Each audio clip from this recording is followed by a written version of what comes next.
So everybody understands the importance of fighting illicit trade. I personally, in Waiski, that's one of my major focus in the company. We have been helping watch manufacturers to reduce counterfeiting in all over the world. We produce 25 million luxury watches, but we have something like 250 million copies of them.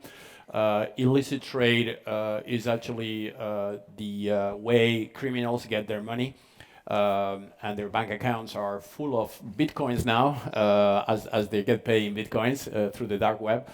So the panel here today is to understand really the consequences of this very important danger for our society, as this affects everybody.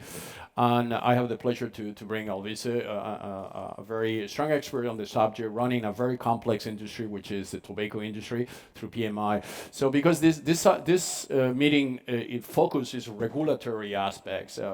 How a company like PMI can work in this very complex regulatory framework that will, in one way, will allow you to put some norms, but in other side, you have to fight a disorganized market, and they are so effective with using the new technology, creating the problem that you are trying to solve. So some information also how about you?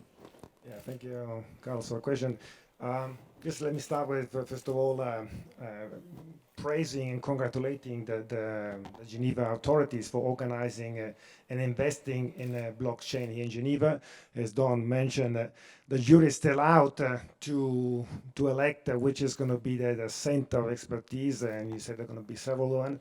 I really think for a company like Philip Morris, who is based in the French-speaking part of Switzerland, to have this center of expertise in Geneva is something we welcome a lot. So congratulations to the Swiss authorities. The Geneva ones.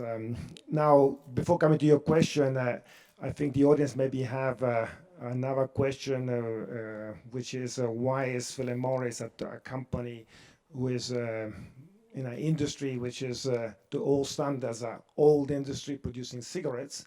Why are we interested in blockchain? Why are we interested in technology? Well, the reason is pretty simple is that today, everything, and I think this is what Don also mentioned, everything is impacted by this transformation. All industries are impacted by digitalization and by new technology, and blockchain is just one of them. If you think, and I guess some of you in the audience smoke cigarettes, but some of you also use new products like electronic cigarettes or heating on tobacco, heat and not burn tobacco products. And these products have technology. They have these batteries, and the batteries are small but powerful, and they would not be possible if the iPhone and the telecom industry and the mobile industry had developed this in the last 10 years. Without those batteries, these products will not be there. Each one has a microchip. You're mentioning so many products have a microchip. People don't know it, but each of these electronic cigarettes, these heat not burn products have a microchip in order to regulate the temperature. So in order to fulfill our vision in Philip Morris, which is to stop selling cigarettes, but selling products which are less harmful than cigarettes, these new products that I just mentioned, technology is fundamental. When it comes to illicit trade as well, technology is also fundamental. In the case of the cigarette industry, you may know that all packs of cigarettes now have a unique code on the back of their pack. And this is a regulation, and this I'm linking to your question, why regulation is important. This is a regulation which the European Union passed in 2014 in order to track all pack of cigarettes, all tobacco products throughout Europe, from the producers down to the point of sale. Now, it's not using blockchain technology at that time when this directive was passed. It was 2014, and therefore blockchain was still at the very beginning, if at all. It's another technology, but it is a regulation. It's important to have regulation because if you don't have regulation, then each country, each government will pass up different standards or different form of regulation and process and rules, and therefore then you will be able to track a product that goes from France to Germany or from Sweden down to Spain. And illicit trade knows no borders. In the cigarettes business, but even in any other kind of illicit trade, the smugglers know no borders. So it's important the regulation try to break these borders. And that's why regulation is important. And I'll stop here. Maybe I'll come back later on this point of regulation. Yep, with pleasure. So Don, one of my experience trying to solve that problem when I go to talk to big organizations is that they telling me data is available, but it's on silos. You know, you have each brand and has very good data on their product, but it's in silos. So that means that this data is not decentralized. It's not easy to access. How you think blockchain, in line with your last inspiring image of the bird getting together to fight the enemy, how do you think blockchain can radically disrupt that? It's a great question. So let me start by saying that I think that blockchain and even cryptocurrencies is not, it's wrong to view it as the problem. That it should be viewed primarily as a solution. Now, sure, some criminals use crypto, but you know, criminals are always the first to adopt exciting new technologies, from the automobile to the flip phone. That doesn't excuse it, but if you talk to sophisticated law enforcement agencies, they'll tell you they think crypto is a wonderful thing because it's way better than cash. And cash is the foundation of a lot of this illegal activity. It's the foundation of the global drug industry. It's the foundation of organized crime. It evaporates and has spillage, and it's what undermines tax revenues and all kinds of things.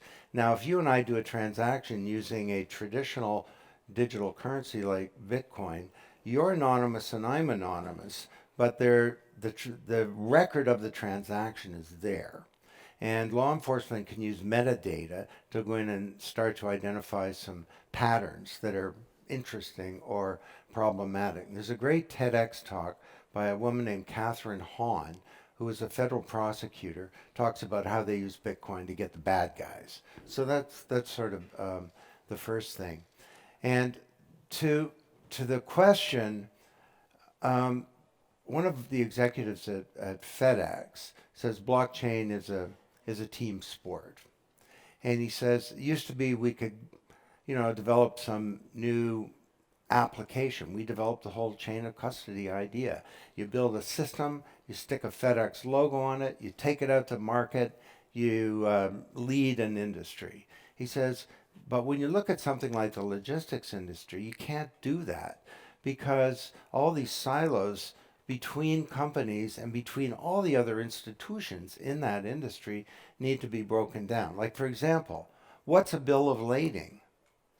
Well, unless you have standards as to what a bill of lading is, and that's one of dozens of areas where you need standards, you can't move forward to move to an integrated supply chain where you have transparency and where things like illicit trade can be spotted and can be tackled.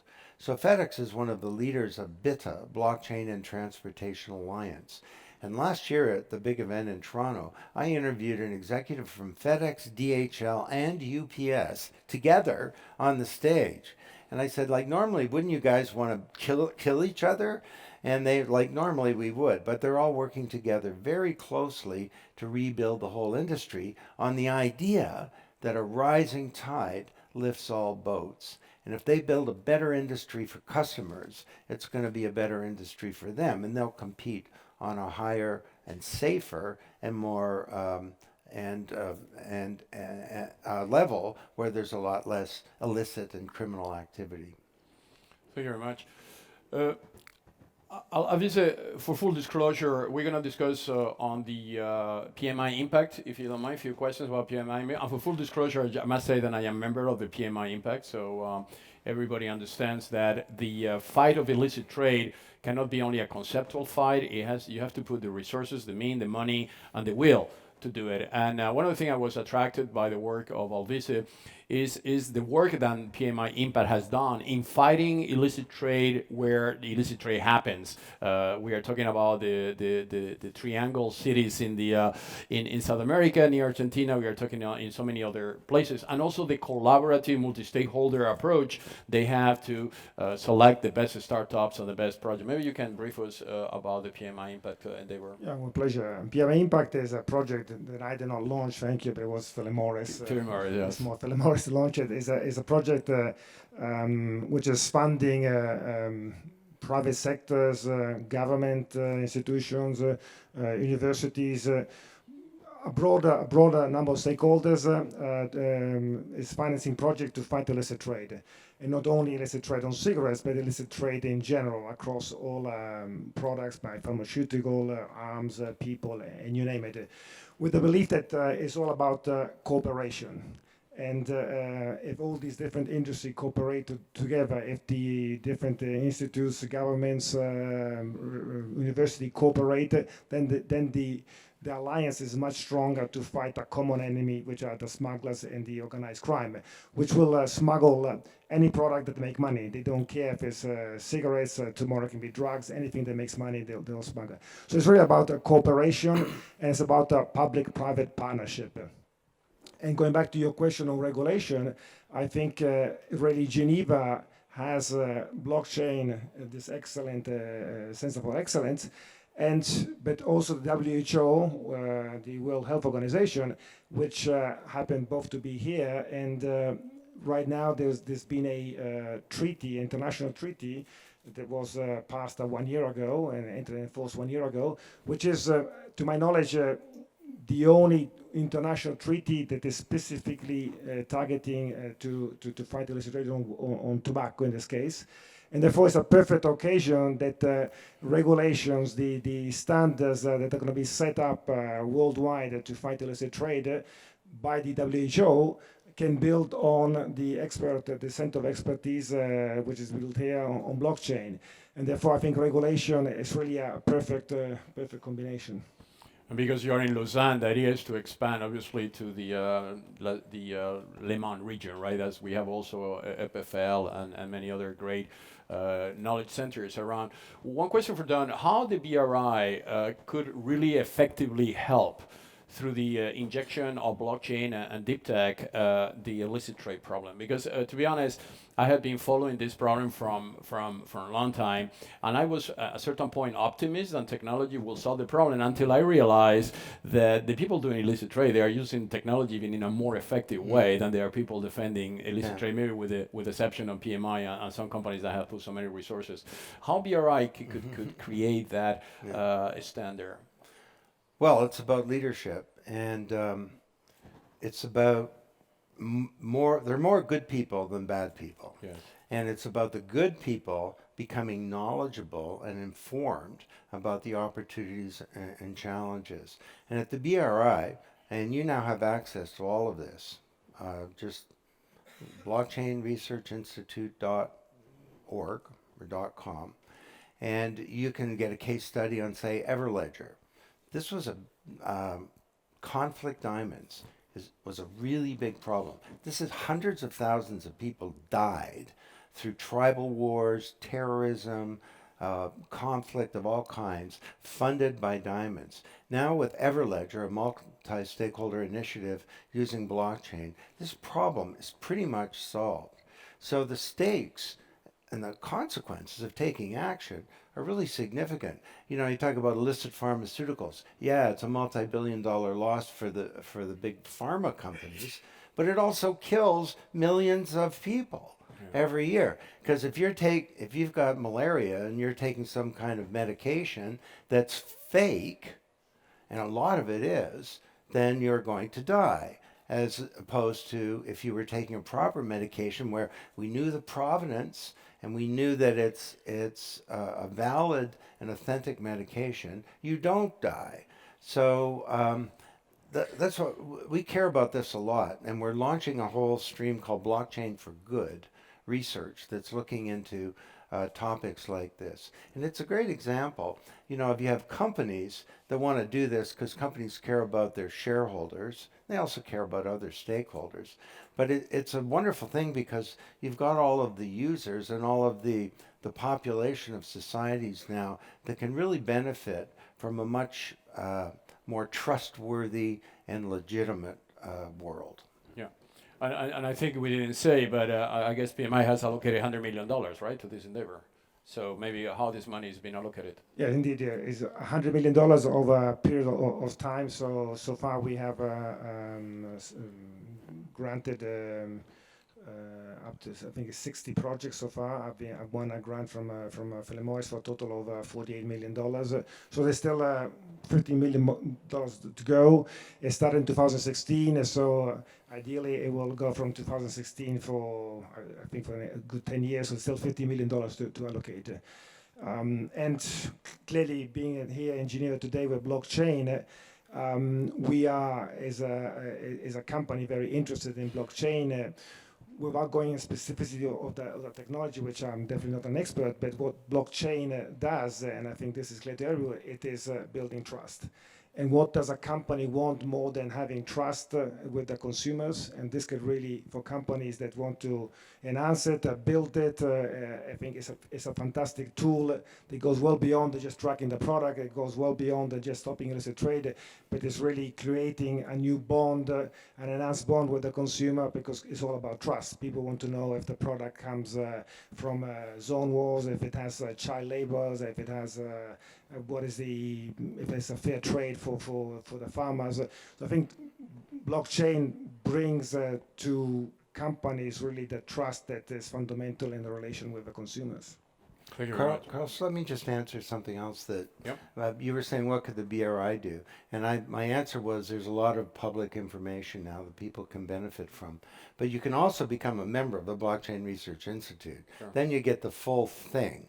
You get a whole suite of services, educational stuff. You attend events. You get an executive briefing by me anywhere in the world. So I would welcome a conversation with any companies here about joining the BRI. And now you can Philip do it through Morris is a Geneva. member. Yeah, Yeah. I remember. Yeah, now you can do it through Geneva, as the European hub is going to be in Geneva. So this gives you an idea on what we are trying to achieve with the help of this amazing idea that Geneva organizes every year, the Blockchain Congress, because it is really a multi-stakeholder environment that allows us to present projects, to bring multinational think tanks, governments, and private sector, so we can all together work together. One of the problems I always highlighted in Geneva, why we lost the web, why we let so many good projects live in the city, is because we didn't work together. We have a tendency to work in our own corner. So this is a unique opportunity to work together, to bring our expertise and know-how for the benefit of everybody. I think we are in a generation that if we don't take the right decisions ourselves, there might be no further decisions to be taken, because the world is getting very complex. So I'd just like to thank your attention, give a hand to the amazing speakers, and wish you a great lunch.